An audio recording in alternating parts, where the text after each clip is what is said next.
ఈ సంవత్సరం వినాయక చవితి సందర్భంగా మా ఐఫామ్స్ కస్టమర్స్ అందరికీ పూజకి సంబంధించిన ఆకులన్నీ మా స్టోర్స్ నుంచి అందజేద్దామని ప్రయత్నం చేస్తాం. దాంట్లో భాగంగానే ఈరోజు మా ఫామ్లో దొరికిన ఆకులన్నీ మనకి విరివిగా కొన్ని ఆకులు ఉంటే ఆకులన్నీ కూడా తీసుకువెళ్ళి రేపు స్టోర్స్లో పెట్టి మన కస్టమర్స్ అందరికీ ఈ వినాయక చవితి పూజకి చేయడానికి హెల్ప్ చేద్దాం అనుకుంటున్నాం. ఈ సంవత్సరం అయితే అన్ని ఆకులు పోగు చేయలేకపోయాము. నెక్స్ట్ ఇయర్కి అయితే వినాయక చవితికి సంబంధించిన అన్ని ఆకుల్ని కూడా మనమే ఇక్కడ పెంచి నెక్స్ట్ ఇయర్ నుంచి తప్పకుండా కస్టమర్స్ అందరికీ అందించాలనుకుంటున్నాము. ఇక్కడ ఫస్ట్ చెరుకు పెడుతున్నాము. ఇంకో నెక్స్ట్ ఒక్కొక్కటి ఈ మారేడాకు గరిక అంతా పెడుతున్నాం. దీంట్లో రావి ఆకు,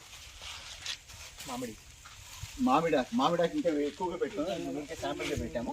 ఇది గన్నేరు, ఇది ఉమ్మెత్తాకు, ఇవి యాక్చువల్గా కలుపులాగే పెరిగేది. తులసి, ఇది తెల్ల జిల్లేడు ఆకు. జిల్లేడులో 2 రకాలు ఉంటుంది.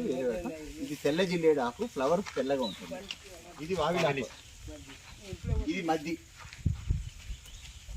మధ్యలో కూడా 2 రకాలు ఉంటుందండి. తెల్ల మధ్య, నల్ల మధ్య అని. రేగు ముళ్ళు ఉంటుందని జాగ్రత్తగా హ్యాండిల్ చేయాలి. Last but not the least flowers కూడా పండించామండి. ఆ ఫ్లవర్స్ కూడా కొన్ని పంపిస్తున్నాము మన స్టోర్స్.